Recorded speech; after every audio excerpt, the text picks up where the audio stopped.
नमस्कार, AGCNN news में आपका स्वागत है। मैं हूं माही। प्रस्तुत है मुख्य समाचार। 144 साल बाद कुंभ का चमत्कार, 40 करोड़ लोग बिना निमंत्रण, कैसे हुआ प्रबंधन? अहमदाबाद, गुजरात। केंद्रीय गृह मंत्री अमित शाह ने कहा, प्रयागराज में 144 वर्षों बाद महाकुंभ का आयोजन हो रहा है। दुनिया इसे देखकर चकित है। कई देशों के राजदूतों ने मुझसे इसके लिए निमंत्रण मांगा। मैंने उन्हें समझाया कि कुंभ एक ऐसा मेला है जिसे किसी निमंत्रण की आवश्यकता नहीं होती। लोग करोड़ों की संख्या में सितारों की स्थिति के आधार पर यहाँ आते हैं। वे हैरान थे कि बिना निमंत्रण के 40 करोड़ लोग एक स्थान पर कैसे आते हैं और मुझसे पूछा कि इसे कौन प्रबंधित करता है। मैंने उन्हें बताया कि सरकार द्वारा किया गया प्रबंधन उतना ही छोटा है जितना राम सेतु बनाने में गिलहरी का योगदान था। यह परंपरा हजारों वर्षों से चली आ रही है। यह मुगलों के समय में भी जारी रही, ब्रिटिश शासन के दौरान भी और यहाँ तक कि कांग्रेस शासनकाल में भी। प्रयागराज में महाकुंभ चाले छे। 144 वर्ष पछी आ महाकुंभ प्रयागराज में थवा जई रह्यो छे अने दुनियाभરના લોકો આશ્ચર્યચકિત થઈ અને જોઈ રહ્યા છે। અનેક એમ્બેસેડર જોડે મારે વાત થઈ કે અમને આમંત્રણ પત્ર જોઈએ છે। મેં એમને સમજાવ્યું કે કુંભ એવો મેળો છે જેની કોઈ નિમંત્રણ પત્રિકા જ નથી। ગ્રહોની સ્થિતિ આવતાની સાથે જ કરોડો લોકો આવે છે। એ લોકો આશ્ચર્યચકિત થઈ જાય છે। કોઈ નિમંત્રણ વગર 40 કરોડ લોકો એક જગ્યાએ આવે, વ્યવસ્થા કોણ કરે? મેં કહ્યું સરકાર જે વ્યવસ્થા કરે એ વ્યવસ્થા રામ સેતુમાં ખિસકોલીની મદદ જેટલી હોય। सरकारी व्यवस्था ना आधार पर आ कुंभ नहीं चालतो।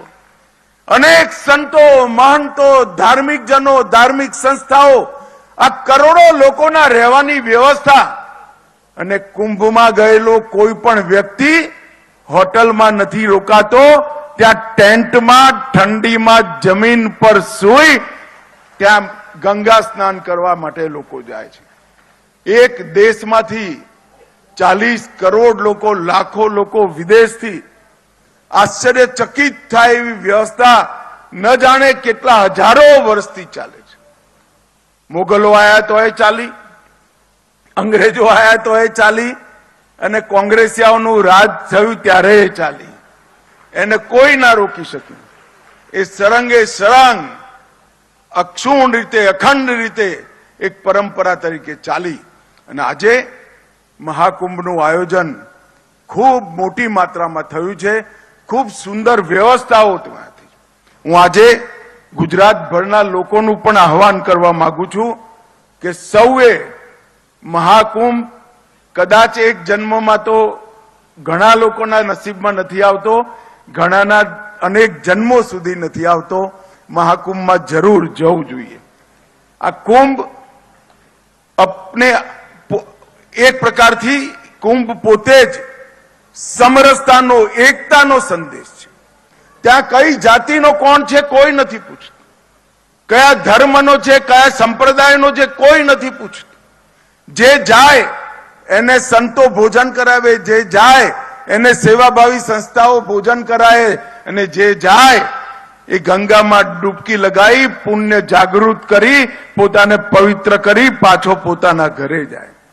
कुंभ थी मोटो समरसता अने एकतानो बीजो कोई संदेश समग्र विश्व में नहीं।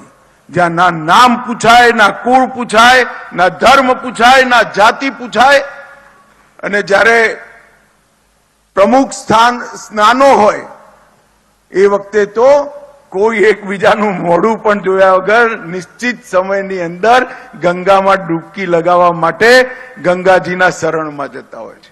मित्रों, मारी तमने सौने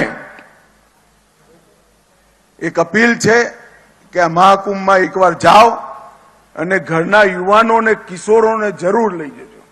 मैं मारा जीवन में 9 कुंभ में स्नान कर्युं छे। कुंभ अर्धकुंभ थई अने आ 10मा कुंभ में स्नान थशे।